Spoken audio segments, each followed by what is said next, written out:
दुर्गा हो चाहे सरस्वती माई के देखावा गणपति माई के देखावा गणपति बोली बोली दुर्गा मैया की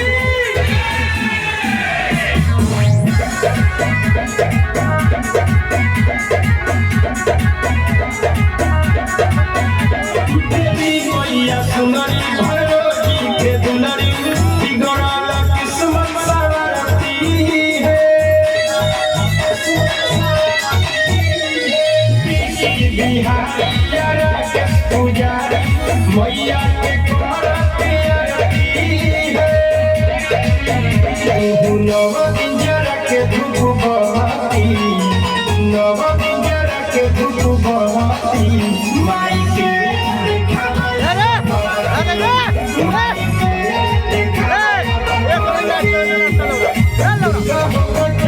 सरस्वती माई के देखावा गणपति माई के देखावा गणपति लक्ष्मी नारायण रिकॉर्डिंग स्टूडियो।